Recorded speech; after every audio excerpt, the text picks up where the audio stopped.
नमस्कार, मैं हूं आरती राय। गुरु स्थल के इस YouTube चैनल में आप सभी का स्वागत है। कैसे हैं आप लोग? आशा और उम्मीद करती हूं बहुत अच्छे होंगे। और सुनाइए, आप लोग कैसे हैं?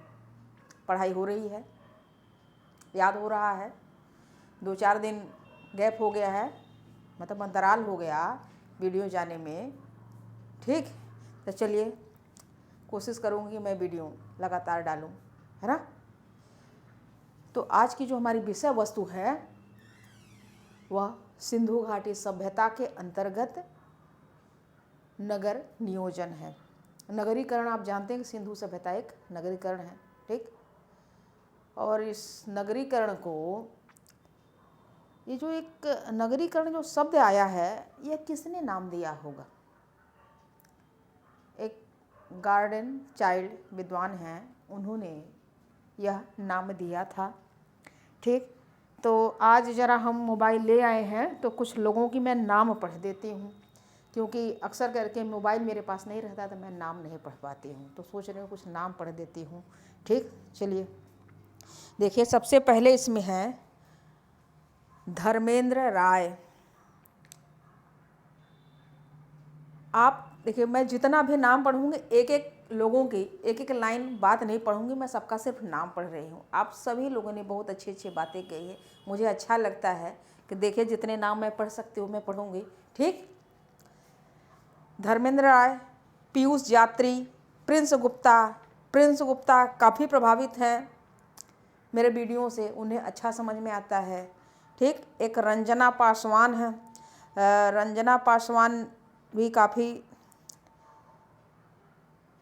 अच्छी बातें लिखी। आलोक इस्माइल, सभी लोग कुछ न कुछ बातें मेरे लिए लिखे, अच्छा है। राम अवतार राजभर, अजय यादव, जितेंद्र राजभर, पूजा शर्मा, लालता सिंह भी मेरे वीडियो को पूरा देखते हैं।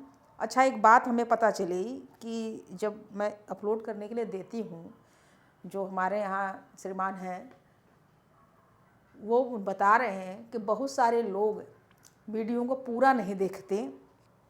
आप में से बहुत सारे लोग वीडियो को कुछ लोग देख रहे हैं, बाकी लोग सिर्फ उसको दौड़ा के स्क्रीनशॉट खींच लेते हैं, उसके बाद बंद कर देते हैं। देखिए, ऐसा ना करें, अब मर्जी आपकी है, ठीक। स्क्रीनशॉट खींचने का तो मैं पहले भी कहती हूँ कि आप खींच लिया करें। जो मैं बीच में बताती हूँ उन बातों को आप अगर नहीं सुनेंगे तो वह बातें आपकी अधूरी रह जाएगी। देखिए, ये जितनी भी बातें हैं ना, ये सब बातें किताबों में लिखी पड़ी हैं, लेकिन कहीं कहीं कोई बीच में एक मैं ऐसी कुछ बात बता जाती हूँ जिससे आपका अगला और पिछला दोनों बातें आपके दिमाग में, जहन में बैठ जाती है। पढ़ाने का यही मकसद है कि सारी ज्ञान, सारी बातें किताबों में लिखी रहती है। ऐसा तो है नहीं कि मैं कुछ अलग बता रही हूँ। आप सभी लोग इस चीज़ को पढ़ के आए हैं, यह इतिहास पढ़ के आए हैं। मैं तो एक सिर्फ मार्गदर्शन करने के काम कर रही हूँ कि ऐसी ऐसी संभावनाएं बनती हैं। अगर ऐसा ना होता तो गुरु की गरिमा भी नहीं होती। गुरु एक मार्गदर्शक होता है, ठीक। और गुरु से बात कर रहे थे, कोई इसमें नाम मुजाहिद असलम करके था, उन्होंने कुछ ज़्यादा ही गुरु की बहुत अच्छी बखान की है। तो देखिए, आप सभी लोग कुछ न कुछ अच्छा लिखे हैं जो, तो मैं ज़रा नाम पढ़ दूँ पहले, उसके बाद आगे बात करती हूँ, नाम रह जाएगा। अजय यादव तक हो चुका था, Jitendra Rajbhar, Pooja Sharma, Lalta Singh, love life, GS Sameer sir, Saurabh Verma, drawing basic with RK, Tamanna, Manjay, Vinay Kumar, Sonu Gautam, Vinita Bharti, Sangeeta Singh, सीखू, सूरी आलम, भोलू, मनोहर, मुजाहिद असलम, विकास, अशोक मौर्य, झमझम अकील, कवि क्लासेस ने तो मुझे बधाई दिया है मेरे 1000 सब्सक्राइबर होने पर। एक है मुसाफिर, उपेंद्र, ये उपेंद्र संभवतः सिंगर हैं, अभिनव सानी, प्रमोद कुमार, राजू राजभर, इंद्रजीत भारद्वाज, वैजनाथ चौहान, मनीष कुमार, रोशन कुमार, लक्ष्मण, ये लक्ष्मण शायद डेंजर लक्ष्मण लिखे हैं, S कुमार, आलोक तिवारी, मुकेश यादव, कविता कुमारी, मंजू, शशि बाबू, आदित्य गुप्ता, मुकेश यादव, संजय राणा, मनोज कुमार, चंदन, कमलेश, धनंजय, ये भी सिंगर हैं, पूजा गुप्ता, ऐसे बहुत सारे नाम हैं। इतने आज के लिए इतना ही नाम, आगे मैं फिर और नामों को पढ़ दूंगी। आप सभी लोगों का धन्यवाद। आप सभी लोगों को वीडियो अच्छी लगती है और आप लोग मेरे सब्सक्राइबर हैं। ऐसे बहुत सारे नाम हैं, मैं बीच बीच में पढ़ लिया करूँगी। देखिए रोज़ नहीं हो पाता क्योंकि ऐसे में 4-5 मिनट निकल जाता है। ठीक, तो आप लोगों से मेरा निवेदन है, विनम्र निवेदन है कि आप लोग वीडियो को पूरी देखें। आप लोग इसलिए मत देखिए कि इस वीडियो से मुझे वॉच टाइम मिल जाएगा, ठीक, और उससे पैसे बन जाएंगे। पैसे लेने के लिए मैं नहीं पढ़ा रही हूँ, ठीक। अगर पैसा लेना होता तो यह क्लास हम नहीं चालू करते।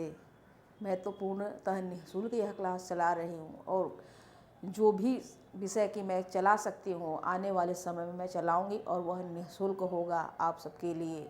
अब ये क्यों दे रही हूँ, इसका मेरा अपना कुछ कारण है, ठीक। कुछ लोग कहते हैं कि आपके पास सब्सक्राइबर नहीं आते, लोग नहीं देखते क्योंकि फ्री में नहीं चाहिए लोगों को। ऐसा नहीं है। अब चाहिए नहीं चाहिए ये तो ऊपर की बात है, उन लोगों के ऊपर की बात है कि भाई उन्हें चाहिए कि नहीं चाहिए। मेरा अपना काम है, मैं कर रही हूँ और ये उतना ही सत्य है कि यह वीडियो किसी मेरे अपने के लिए बन रही है स्पेशल, और आप सभी लोग उसमें शामिल हैं, मेरे अपनों में हो गए हैं जो आप लोग देखते हैं मेरे वीडियो को। लेकिन हाँ, अगर आप लोग पूरी वीडियो देखेंगे तो आपको मेरी बात समझ में आएगी। बस इतना ही है मेरे बताने का, मेरे यहाँ सिखाने का मकसद पूरा होगा कि आप लोगों को मैं कुछ सिखा जाऊँगी। कुछ लोग हैं जो अपनी बातों को बताते हैं, उसे पता चलता है कि नहीं इन्होंने पूरा वीडियो देखा होगा। कुछ लोग सिर्फ आगे बढ़ा देते हैं। देखिए मोबाइल है मेरे पास, तो उस मोबाइल में जो भी कुछ लिखते हैं वो तो मेरे पास भी आता मैसेज, मैं देख लेती हूँ। लेकिन जो इंटरनेट पर डालते हैं वो बताते हैं कि कोई वीडियो पूरा देखता नहीं है। मर्जी आपकी है, आप देखें या दौड़ा के देख लें, लेकिन अगर आप पूरी वीडियो की बातें सुन लेंगे तो संभवतः आप अपने दिमाग लगा के कुछ प्रश्नों का जवाब दे जाएंगे। अन्यथा ये जो मैं बोर्ड पर लिखी हूँ ना, ये सब कुछ किताबों में लिखा है और आप पढ़ लिख चुके हैं इन सब चीज़ों को, ठीक। बाकी हमारा बताना काम था, जैसे आप लोगों की मर्जी। पर जितने लोगों ने मुझे कमेंट किया है, मैं आप सभी लोगों को धन्यवाद करती हूँ। और भी नाम है, मैं किसी और दिन पढ़ दूँगी, ठीक। चलिए, तो आज की जो हमारी विषय वस्तु थी वह है नगर नियोजन पर। सैंधव सभ्यता में आप लोग जानते हैं, देखिए आप जिसका नाम मैंने नहीं पढ़ा होगा वह बुरा नहीं मानेगा, आगे नाम पढ़ दूँगी। मुझे भी समझ में आता है कि आप लोगों को जो मैसेज आते हैं ना, तो पूरा वीडियो देखा है कि नहीं देखा वो तो समझ में आता है मुझे भी। चलिए अब आगे बढ़ते हैं, नहीं आप लोग कहीं नाराज़ ना हो जाए, है ना। देखिए हमारी जो चर्चा होगी आज की सैंधव नगर योजना पर। आपको पता है, जैसा कि हमने बताया भी, जो हमारे कुछ वीडियो पहले जा चुके हैं, आप लोग देख चुके हैं कि सिंधु घाटी सभ्यता एक नगरीय सभ्यता थी। वहाँ पर लोग धीरे धीरे विकास करते हुए एक शहरीकरण की स्थिति पर पहुँच चुके थे, ठीक। और वो अपने आंतरिक व्यापार के साथ साथ बाहर भी व्यापार कर रहे थे, है ना। जैसे फारस की मोहर मिलना, ये सब क्या है, बाहरी व्यापार तो है। नाव का नमूना मिलना, गोदीवाड़ा था यानी बंदरगाह था, विदेश व्यापार होता था, बहुत सारे। तो ये सब बातें को देखते हुए हम सिर्फ नगर नियोजन पे चर्चा करेंगे कि सैंधव सभ्यता के सांस्कृतिक समरूपता के साथ साथ क्षेत्रीय विशेषताओं का सह अस्तित्व बना रहा। सैंधव सभ्यता के सांस्कृतिक समरूपता का अस्तित्व बना था, मतलब काफ़ी समय तक अस्तित्व में बना। इसका मतलब यह है कि सैंधव सभ्यता के जितने भी स्थल थे उन सभी में एक समानता पाई जाती थी। लेकिन उतना ही सही है कि इन समानता के साथ साथ उसमें कुछ क्षेत्रीय भिन्नताएं भी पाई जाती थी, यानी कुछ बातें अलग भी हुआ करती थी। क्या है अलग होते हैं, जैसे कि आप लोगों ने देखा होगा कि जो नगर का जो संरचना होता था, कहीं 2 भागों में बटा हुआ है, कहीं 3 भागों में बटा हुआ है, कहीं दोनों को दुर्गीकृत किया गया है, कहीं का दुर्गीकरण नहीं हुआ है। ठीक, कहीं 3 भाग में बटा है तो तीनों का दुर्गीकरण अलग से, सब तीनों का सम्मिलित रूप से दुर्गीकरण। ये सब क्या है, ये सब एक क्षेत्रीय भिन्नताएं हैं अलग अलग, पर उनमें जो एक सांस्कृतिक लक्षण थे सब में समानता थी। ठीक, यह दक्षिण एशिया की पहली नगरीय सभ्यता थी। जैसा कि आप लोगों को पता है कि सिंधु घाटी सभ्यता दक्षिण एशिया की पहली नगरीय सभ्यता थी। पहली नगरीय सभ्यता अर्थात कि पहली बार यह एक नगर के रूप में, एक शहर के रूप में देखा जा रहा है, क्योंकि अभी इसके पहले हम लोगों ने क्या पढ़ा था, ताम्रपाषाण काल पढ़ा था, फिर उसके पहले क्या पढ़ा था हम लोगों ने, पाषाण काल। पाषाण काल क्या था, वह तो मानव के विकास का चरण था, वह धीरे धीरे विकास करते हुए नवपाषाण काल तक आती है। फिर वही नवपाषाण काल में व्यवस्थित रूप से वह मृदमान बनाना, कृषि करना और अपने भोजन का इंतजाम करना वह सीख जाती है। उसके बाद वह एक धातु का भी आविष्कार करती है, धातु की खोज करती है, कौन सी तांबा होती है, तांबे के बाद तांबा के कुछ बर्तन औजार पाए जाते हैं, लेकिन पूरे ताम्रपाषाण काल में औजार तांबे के नहीं अधिकतर पाए जाते, सर्वाधिक तब भी वह पाषाण के थे, पत्थर के थे।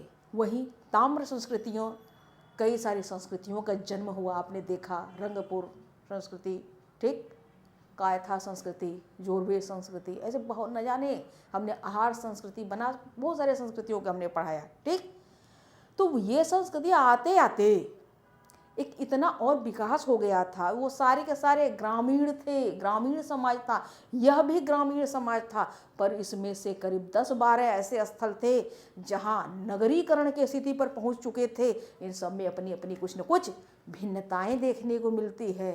ठीक, और यह पहली नगरीकरण था, कौन, सिंधु घाटी सभ्यता। अगर हम दूसरी नगरीकरण की बात करें तब दूसरी नगरीकरण कब हुआ होगा, महाजनपद काल, 6ठी शताब्दी ईसा पूर्व। ठीक, तब हुआ था ना दूसरी नगरीकरण। और तीसरी नगरीकरण कब हुआ था, जब पूर्व मध्यकाल के आसपास, यानी मध्यकाल में तीसरा नगरीकरण हुआ था। ठीक, तो ये जब जब जैसे जैसे आएगा वह हम चर्चा करेंगे। अब हम आगे बढ़ते हैं। ठीक है, सर्वप्रथम गार्डन चाइल्ड ने हड़प्पा सभ्यता को नगरीय क्रांति कहा था। एक विद्वान है, गार्डन चाइल्ड ने ही सबसे पहले इस हड़प्पा सभ्यता को नगरीय क्रांति कहा था। नगरीकरण कोई खास स्थिति न होकर एक क्रमिक विकास की गतिमान प्रक्रिया थी।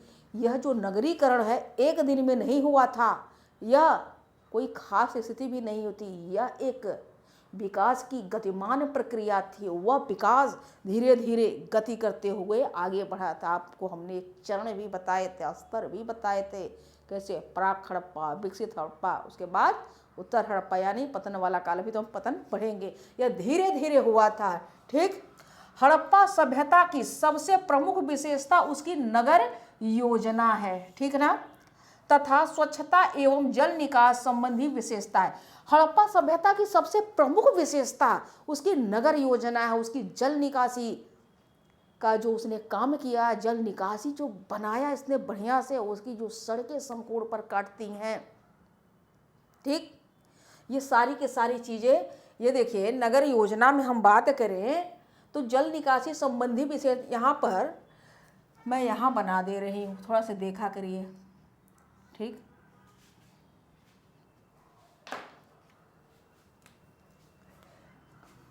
ये देखिए सड़कें हैं इस तरीके से। ठीक, ये हो गया सड़क। ठीक, और यहाँ पर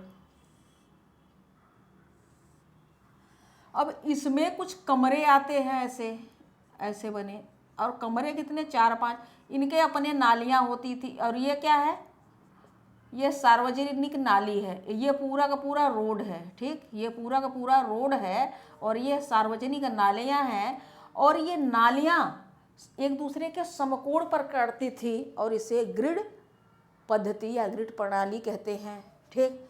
और ये जो घरों की जो नालियाँ थी अंडरग्राउंड होती थी, ठीक, अंडरग्राउंड होती थी और यह सार्वजनिक नालियों में जाकर मिलता था। जगह नहीं है बेटा, कहाँ हम बनाए बड़ा,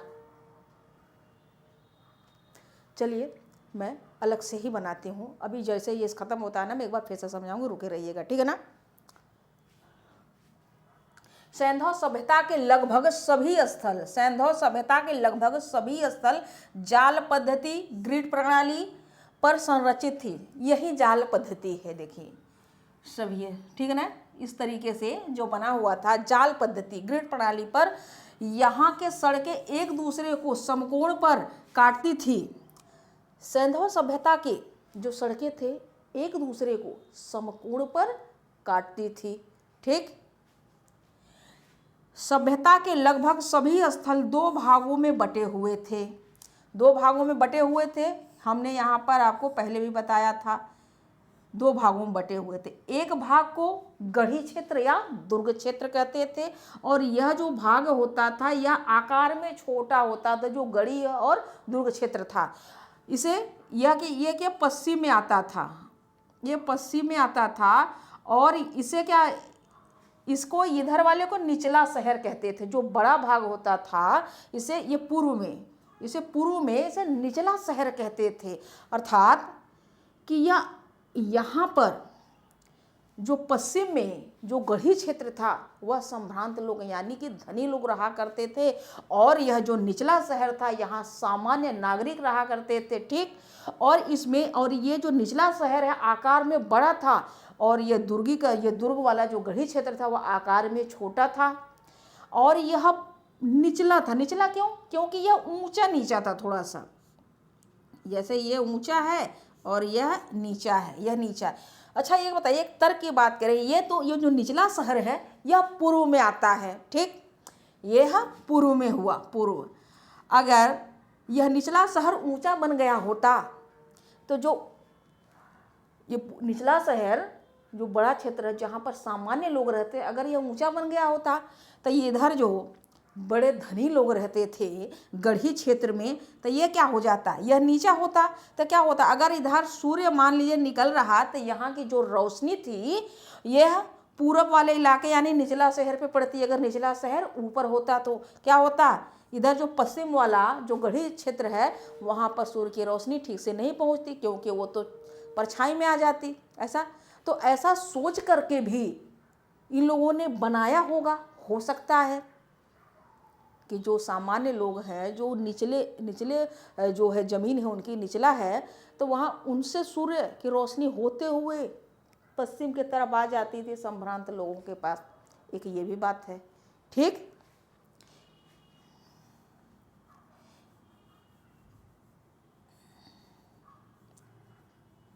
ठीक, गढ़ी क्षेत्र यहाँ सभ्यता के लगभग सभी स्थल दो भागों में बटे थे, ठीक। गढ़ी क्षेत्र दुर्ग क्षेत्र था निचला शहर, और दुर्ग क्षेत्र था वो पश्चिम में था और निचला शहर पूर्व में था, ठीक, बता दिए हम। इस द्विभागीकरण व्यवस्था के कुछ अपवाद भी थे। गढ़ी क्षेत्र का पश्चिम में, तब गढ़ी क्षेत्र पश्चिम में था, यह निचला शहर की तुलना में बड़ा था, ठीक। जहाँ सामान्य समाज के विशेष लोग रहते थे, जबकि शहर पूर्व में था, आकार में बड़ा था। एक मिनट, निचला शहर की तुलना में यह छोटा था भाई, निचला शहर की तुलना में यह छोटा था। जो गढ़ी क्षेत्र था वह छोटा था, जहाँ पर समाज के विशेष लोग रहते थे, जबकि शहर पूर्व में था, आकार में यह बड़ा था, जहाँ सामान्य लोग रहा करते थे। अभी हमने बताया कि जो निचला शहर था वहाँ पर सामान्य लोग रहते थे, वह आकार में बड़ा भी था। वह किस दिशा में थी, वह पूर्व में थी। और जो गढ़ी क्षेत्र था वह पश्चिम में दिशा में थी और वहाँ पर समाज के विशेष लोग रहा करते थे। ठीक। सुंदरता की दृष्टि से गढ़ी क्षेत्र सुरक्षा दीवार से दुर्गीकृत होता था। अगर हम सुरक्षा की दृष्टि से देखा जाए, यानी सुरक्षा के लिए जो गढ़ी क्षेत्र था वह उसकी किलेबंदी की गई थी। ठीक, दुर्गीकृत होता था यानी किले बंदी की गई थी। लोथल और सुतकोतड़ा में संपूर्ण क्षेत्र एक ही रक्षा प्राचीर से, सुरक्षा दीवार से, रक्षा प्राचीर या सुरक्षा दीवार से घिरा था। देखिए, लोथल और सुतकोतड़ा वो क्या था, जैसे ऐसे बनी है, वो एक ही रक्षा प्राचीर से घिरे होते थे, उसमें कोई अलग से कुछ नहीं होता था। ठीक। कालीबंगा के दोनों भाग दुर्गीकृत थे। अब ये कालीबंगा है, अब यहाँ पर दो भाग थे कालीबंगा में, जैसा हम पहले भी बता चुके। ठीक, यह भी भाग दुर्गीकृत था और यह भी भाग दुर्गीकृत था। ठीक, कालीबंगा के दोनों भाग दुर्गीकृत थे। चाहुंदड़ों में किसी प्रकार की किलेबंदी नहीं की गई थी। अब जो चाहुंदड़ो स्थल है वह सीधा सीधा बस ऐसे था, इसका कोई भी दुर्गीकरण नहीं किया गया था। धौलावीरा 3 भागों में बटा हुआ था। अब धौलावीरा 3 भाग में बटा हुआ था। ठीक, 1 2। अब इसे ये क्या कहते हैं, ये दुर्ग कहते हैं, दुर्ग वाला क्षेत्र। ये मध्य नगर था, मध्य नगर, और ये नगर था। अब ये दुर्ग जो क्षेत्र था, धौलावीरा की बात हम कर रहे हैं। धौलावीरा 3 भागों में बटा था, दुर्ग, मध्य नगर तथा नगर। ठीक, इन तीनों में अलग अलग किलेबंदी की गई थी तथा बाद में इन तीनों को सम्मिलित रूप से दुर्गीकृत किया गया था। यह लाइनें शायद हम पहले भी लिखवा चुके हैं, लेकिन यह नगर योजना की बातें हैं, इसलिए यहाँ लिखवाना जरूरी है। ठीक, तो देखिए, यह जो दुर्ग वाला क्षेत्र था ये इस तरीके से घेरा हुआ था। यहाँ पर कौन थे, यहाँ पर विशेष लोग रहा करते थे। अब मध्य नगर की, बेटा आपने मध्य नगर की बात पूछी थी, ये जो मध्य नगर है, जो तीसरा भाग जो केंद्र में है, यहाँ पर प्रशासक लोग रहा करते थे। ठीक, यहाँ पर कुछ तो शासन प्रशासन रहा होगा कि नहीं रहा होगा, तो जो प्रशासक वर्ग था वही इस मध्य नगर में रहता था और सामान्य जनता जो थी वह कहाँ रहती थी, नगर में रहती थी। तो इन तीनों का अपना अपना, तीनों भाग का दुर्गीकरण था इसका। अब सम्मिलित रूप से इसको तीनों को एक साथ घेर दिया गया था, दुर्गीकृत कर दिया गया था। ठीक, रक्षा दीवार थी, रक्षा प्राचीर आप मान लीजिए। ठीक, यह तीनों एक साथ, और यह कहाँ है, यह सिर्फ धौलावीरा में है, यह और बाकी कहीं पर भी 3 भागों में नहीं बटा हुआ है। ठीक, तो कौन 2 भागों में है और वो दोनों भाग उसके अलग अलग हैं, कौन 3 भाग में है, किस तरीके से रक्षा प्राचीर यानी सुरक्षा दीवार बना हुआ, इन सब चीज़ों को आपको अंतर समझना पड़ेगा। ये बातें तो हमने सब लिख दी, कुछ बातें आपको पहले भी लाइनें मिलेंगी, वहाँ पर लिखवाना जरूरी था, और यहाँ नगर नियोजन है इसलिए यहाँ पर लिखवाना जरूरी है। ठीक, हम लिखे हैं। देखिए, नगर नियोजन से जरूर 1-2 प्रश्न बनते हैं, याद रखिए आप लोग। हड़प्पा सभ्यता में सड़कें सामान्यतः कच्ची ईंटों की बनी थी, वहीं मकान तथा अन्य भवन पक्की ईंटों के बने थे। जो हड़प्पा सभ्यता की जो सड़कें थी वह कैसे बनी थी, कच्ची ईंटों की बनी थी, और जो मकान का जो निर्माण हुआ वह पक्की ईंटों का बना हुआ था। ठीक, लेकिन कालीबंगा के भवन निर्माण में कच्ची ईंटों का प्रयोग हुआ है। कालीबंगा के भवन निर्माण में कच्ची ईंटों का बने, भवन निर्माण कच्ची ईंटों का बने था। ठीक, कालीबंगा का भवन निर्माण कच्ची ईंटों का बने, हमने लगता सही, कालीबंगा के भवन निर्माण कच्ची ईंटों से बने थे, कच्ची ईंटों से बने थे, किंतु ये ईंटें अलंकृत होते थे। अब देखिए, सही बन गया। कालीबंगा का जो भवन निर्माण हुआ यानी मकान जो बना है वह कच्ची ईंटों का बना हुआ था, लेकिन वह जो कच्ची ईंटें थे उसकी वो क्या थी, वह एक अलंकृत थी, डिज़ाइनदार थी, उस पर कुछ डिज़ाइन वगैरह बने हुए थे ईंटों पर। तो यह विशेषता जो है, ये जो भी है सब याद रखने की चीज़ है। ठीक। सुतकोतड़ा के मकान निर्माण कार्य में पत्थर का प्रयोग हुआ। अब यह भी देखिए एक अलग सा तथ्य है कि बाकी जगह तो कहीं कच्ची ईंटें लग रहे हैं, कहीं पक्की ईंटें लग रहे हैं, लेकिन सुतकोतड़ा एक स्थल है जहाँ पर पत्थर से बने हैं ना, पत्थर का प्रयोग किया गया है। ठीक। हड़प्पा सभ्यता के लगभग सभी स्थलों के मुख्य द्वार तथा खिड़कियां, हड़प्पा सभ्यता के लगभग सभी स्थलों के मुख्य द्वार तथा खिड़कियां सामने मुख्य द्वार की ओर ना खुलकर, सामने मुख्य द्वार की ओर ना खुलकर बगल की गली की ओर खुलती थी। अब कैसे खुलती रही होगी? हमने आपको एक बार थोड़ा बनाया था ना, ये इस तरीके के बनाया था।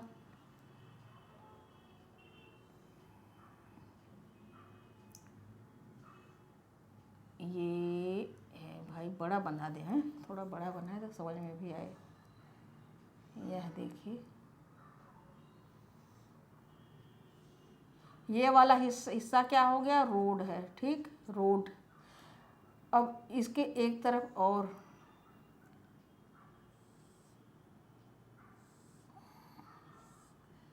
अब ये वाला जो हिस्सा है ये क्या हो गया? ये आपका रोड है। ठीक, ये हो गया रोड। अब ये जो है ये सार्वजनिक नालियां हैं, इधर भी ये भी सार्वजनिक नालियां हैं, और इधर जो है ये सब क्या है? कमरे बने हुए हैं, इस तरीके से कमरे। ठीक, तो यहाँ पर एक और ऐसे ना जा रही है रोड अंदर के तरफ, तो इनके जो कमरे होते हैं ये, तो इस तरफ को खिड़कियाँ इनकी खुली होती थी, दरवाजे। जैसे एक यहाँ पर एक रोड है बीच में, तो यहाँ पर भी एक रोड आई। ठीक, तो इस तरफ इनके खिड़की दरवाजे खुलते थे, लेकिन लोथल में ऐसा नहीं था। ठीक, ये खिड़की दरवाजे और इनकी जो नालियां थी अंडरग्राउंड थी, और इस सार्वजनिक नाली में मिलती थी।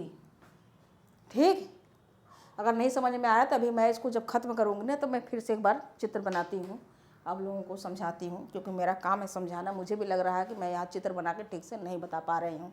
ठीक, अपवाद स्वरूप यहाँ फिर से देख लीजिए, लोथल सुतकोतड़ा के मकान निर्माण कार्य में पत्थर का प्रयोग किया गया था। यह बात जरूर, ये दुनिया भर की बातें जितनी भी है ना, सब में एक अलग अलग से तथ्य है, जरूर समझ लीजिए।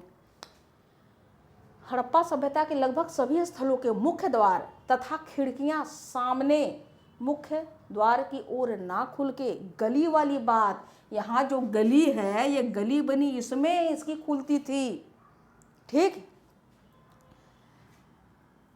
और अपवाद स्वरूप लोथल में मुख्य द्वार एवं खिड़कियां सामने खुलती थी।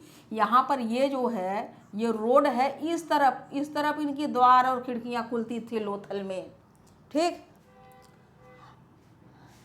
सैंधव सभ्यता के सभी स्थलों के मकानों में 4 से 5 कमरे होते थे, जबकि ऊपरी मंजिल से निचला मंजिल तक जल निकासी की जो व्यवस्था थी अंडरग्राउंड तरीके से होती थी। जल निकासी अंडरग्राउंड तरीके से, यानी कि भाई मकान होगा 2 मंजिल का। ठीक, तो यहाँ से अंदर ही आता था, अंदर नालियों में जाता था। आप देखेंगे आज भी जिस तरह से पाइप लगा रहता है, तो उन लोगों ने क्या किया, कुछ ईंटें छोड़ दिए थे बीच में इस तरीके से, तो इसी में से पानी निकलता था।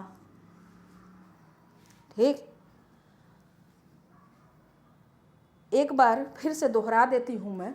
ठीक, देखिए, सैंधव सभ्यता के सांस्कृतिक समरूपता के साथ साथ क्षेत्रीय विशेषताओं का अस्तित्व बना रहा। यह दक्षिण एशिया की पहली नगरीय सभ्यता थी। देखिए, मेरी बात आपको समझ में आई तो अच्छी बात, अगर नहीं आई तो जो है लिखी है ना, आप लोग जैसा स्क्रीनशॉट खींच कर लिख लेते हैं, यही रट लेंगे ना, तब भी आपका काम हो जाएगा। ठीक, यह दक्षिण एशिया की पहली नगरीय सभ्यता थी। सर्वप्रथम गार्डन चाइल्ड ने हड़प्पा सभ्यता को नगरीय क्रांति कहा था। नगरीकरण कोई खास स्थिति ना होकर एक क्रमिक विकास की गतिमान प्रक्रिया है। हड़प्पा सभ्यता की सबसे प्रमुख विशेषता उसकी नगर योजना तथा स्वच्छता एवं जल निकासी संबंधी विशेषता। अब देखिए यहाँ मैं आप लोगों को समझाने के लिए थोड़ा सा मैं यहाँ बना के रखी हूँ। अभी वहाँ जगह नहीं मिल पा रहा था इसलिए बना नहीं पा रहे थे। तो जो नगर नियोजन की जो बात थी वह हमने क्या पता पहले तो जो नगर नियोजन था, ठीक, हमने क्या बताया कि यह 2 भागों में देखिए बटा है, 2 भागों में बटा है, ठीक। अब यह हो गया पूर्व का क्षेत्र और यह हो गया पश्चिम का। अब यहाँ पर यह जो था यह दुर्ग थे, दुर्ग क्षेत्र या गढ़ी क्षेत्र कहते हैं, दुर्ग क्षेत्र या गढ़ी क्षेत्र कहते हैं, ठीक। अब यहाँ वाले जगह पे विशेष लोग रहा करते थे, विशेष लोग रहा करते थे। और यह वाला जो, और ये आकार में क्या था, ये आकार में छोटा है, इसकी तुलना में यह छोटा है। और यह दुर्ग के बाद ये जो नगर है, नगर यह क्या, यहाँ पर सामान्य लोग रहा करते थे और यह पूर्व में था, ठीक, पूर्व में था। अगर हम इसकी लेकिन यह बराबर नहीं था, इसे निचला शहर कहते थे। निचला शहर कैसे कहते होंगे, क्योंकि इसकी जो बनावट थी यह देखिए इस तरीके की थी, इस तरीके की। अब ये पश्चिम वाला शहर ये ऊपर का शहर था थोड़ा सा, और ये जो है ये पूर्व का, ये निचला शहर हो गया। अगर सूर्य यहाँ से निकलता है तो रोशनी इस पर भी पड़ रही है और इस पर भी पड़ रही है। अगर यह ऊपर हो जाता तो क्या हुआ, इसकी परछाई यहाँ ठीक से सूर्य की रोशनी नहीं आती, यह भी एक कयास लगाया जाता है, ठीक। अब ये तो हो गया, तो इसलिए यह निचला शहर था, यानी कि यह थोड़ा सा ऊपर था और यह इससे निचला शहर था, यहाँ पर सामान्य लोग रहा करते थे। यह तो एक बात हो गई। अब 2 भागों में तो बटा ही था, ठीक, ये एक सामान्य बात है। अब जब कालीबंगा की हम बात करें तो कालीबंगा 2 भागों में देखिए बटा हुआ है, यहाँ हमने बांटा। और इसकी जो किलेबंदी की गई है, दुर्गीकरण, इन दोनों का अलग अलग किया गया है ऐसे, ठीक। लोथल और सुतकोतड़ा, ये जो लोथल और सुतकोतड़ा है ये इसमें बंटवारा नहीं हुआ है, लेकिन इसकी जो किलेबंदी की गई है लोथल और सुतकोतड़ा की एक में की गई है, ठीक।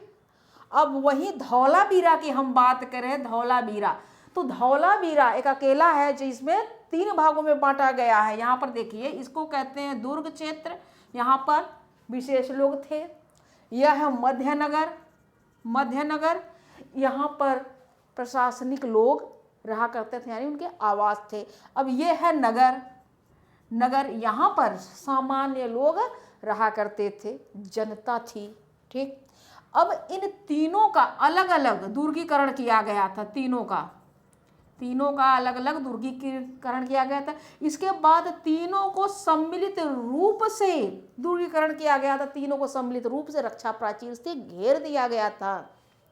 एक चाहुंदड़ो स्थल है, चाहुंदड़ो, इस चाहुंदड़ो में कोई भी रक्षा प्राचीर नहीं है, ये खाली है, ठीक। अब हम जो सड़क वाली जो बात है हम यहाँ बता रहे हैं, ठीक, सड़क वाली बात। आप जरा देखिए यह जो सड़क की बात है, यहाँ पर ये देखिए ये पूरी की पूरी यह सड़क है, सड़क, ठीक, यह सड़क है। और यह जो है ये सार्वजनिक नालियाँ हैं, ठीक, ये सार्वजनिक नालियाँ हैं। इनके जो मकान थे, मकान कैसे थे, मकान जो है 4-5 कमरे वाले थे। इस तरीके से देखिए, ये 1 कमरा हो गया, 2, 3, 4, इस तरीके के 4-5 कमरे वाले थे। और यहाँ पर भी मकान है, यहाँ पर भी मकान है, यहाँ मकान है और यहाँ मकान है। इसी तरीके से यहाँ पर भी है, यहाँ मकान, यहाँ मकान, यहाँ मकान, यहाँ मकान, यहाँ मकान, यहाँ मकान, ठीक।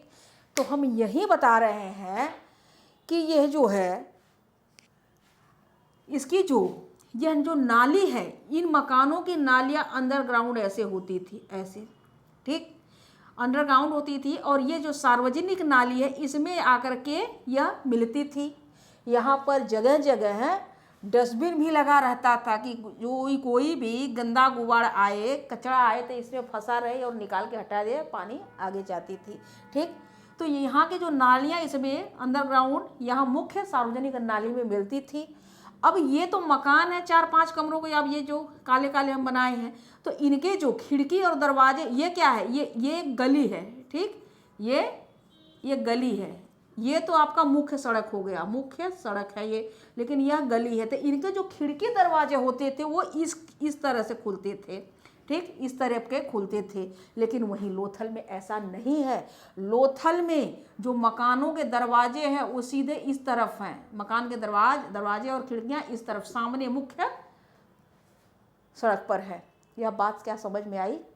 यही हमको इतना बताना था, तो नहीं समझ, अगर ऐसे नहीं समझ में आ रहा है तो आप यहाँ देखें, यहाँ फिर से हमने अलग से डब्बा बना दिया। ये क्या है, ये मकान है। ठीक, अब ये इसकी गली है, इस तरफ से यहाँ पर खिड़की और दरवाजे निकली इस गलियों में ये तो मुख्य सड़क हो गई।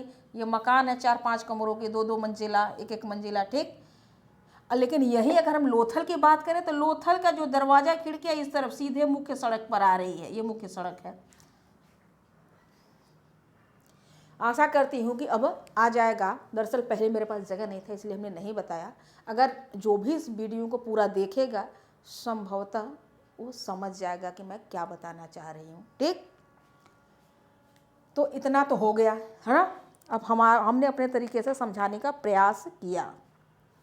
ये सब क्या है, ये सब घर हैं, ये सब जो है ये सब डब्बे बने हैं, सब घरों के डब्बे बने हैं, घर हैं, ये सब घर हैं। ठीक, ये घर है, घर, ये क्या है, ये सब गली है, गली, यहाँ पर भी गली है, गली, इसमें दरवाजे खुल रहे हैं।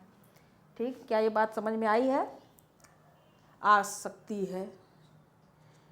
अब चलिए जो आगे बातचीत थी हमारी वह हम जारी रखते हैं अपनी। ठीक, सैंधव सभ्यता के मकान निर्माण में जो ईंटें प्रयोग किए गए वह चतुर्भुजाकार थे। सैंधव सभ्यता के मकान में जो ईंटें प्रयोग किए गए वह चतुर्भुजाकार होती थी।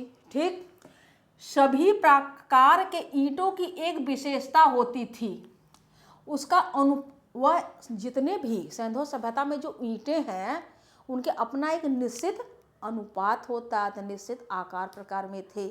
ठीक, अब ईंटें कैसे रहे होंगे, थोड़ा सा ईंटों को हम देखते हैं। देखिए ईंटें इस तरीके से थे, ये ईंटें हैं,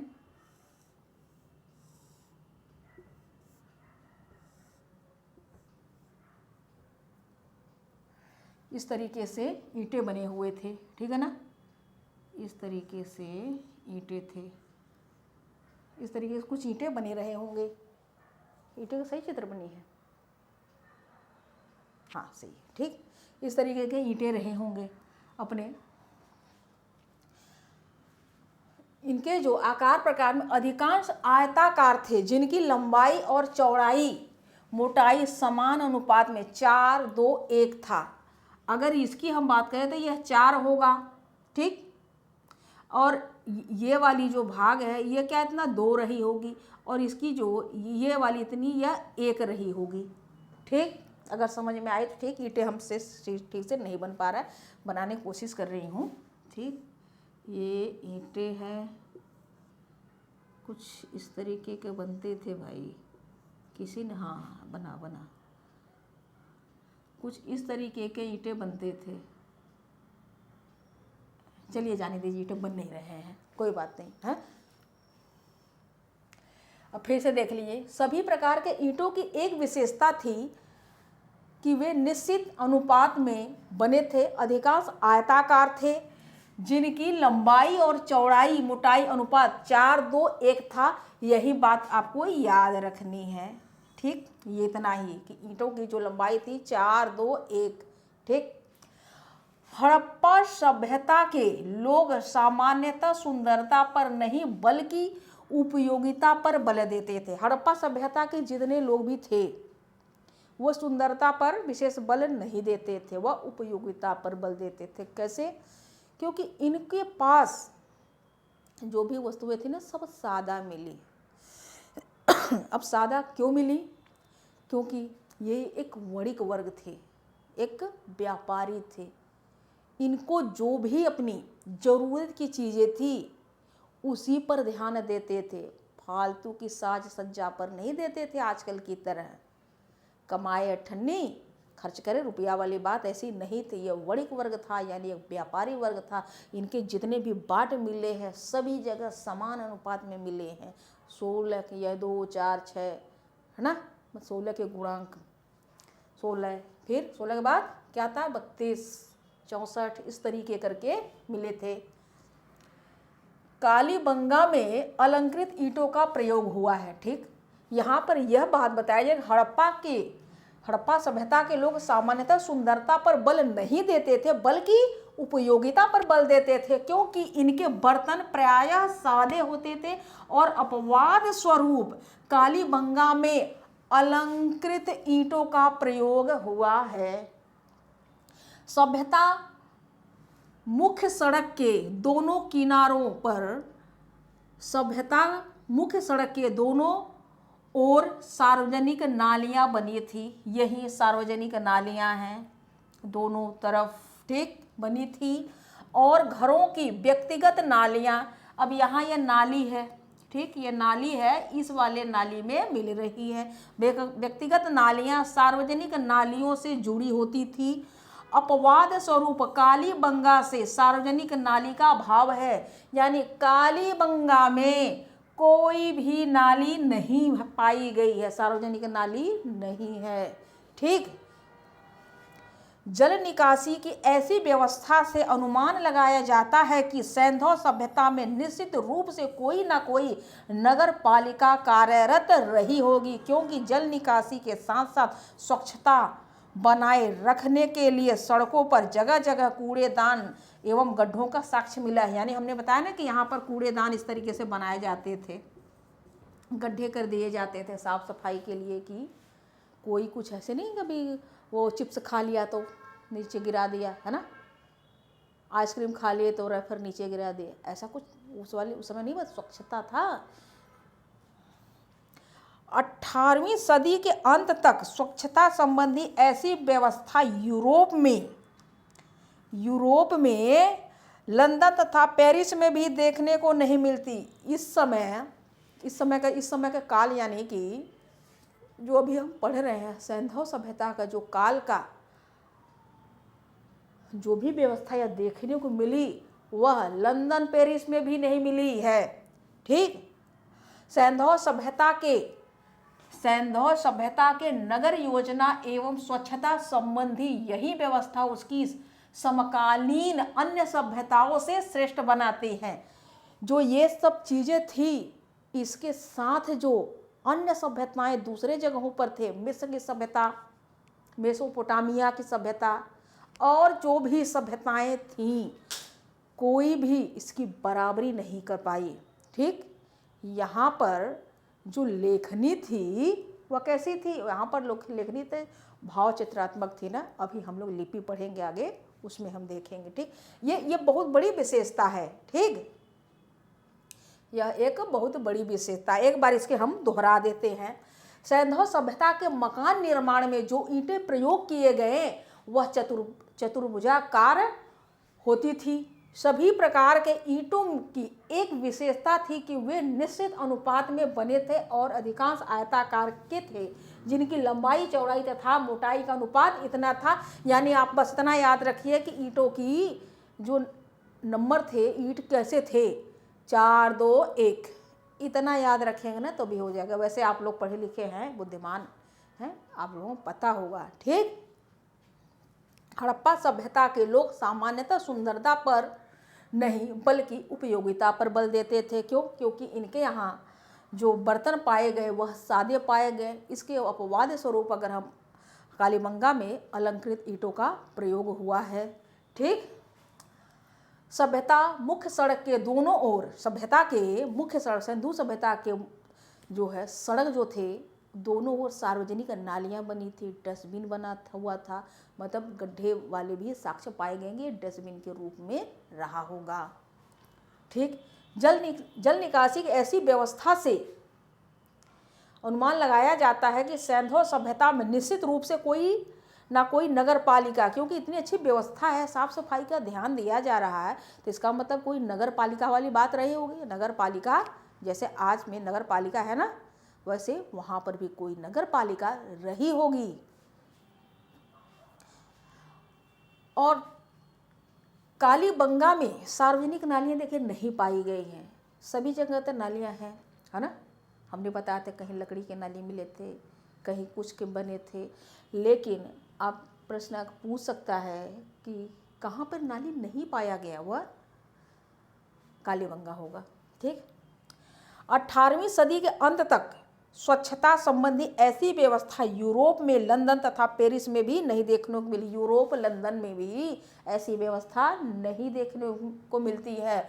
और यही सैंधव सभ्यता के नगर योजना एवं स्वच्छता संबंधी जो व्यवस्था थी, उसकी समकालीन यानी उसके साथ और जो जगह पर सभ्यताएं ने जन्म लिया, जो सभ्यताएं बसीं, उससे इससे श्रेष्ठ थी अपनी नगर योजना के लिए। ठीक, तो चलिए पढ़ते रहिए, खुश रहिए। बाकी कुछ होगा तो आप लोग हमें कमेंट में लिखिएगा। ठीक, चलिए।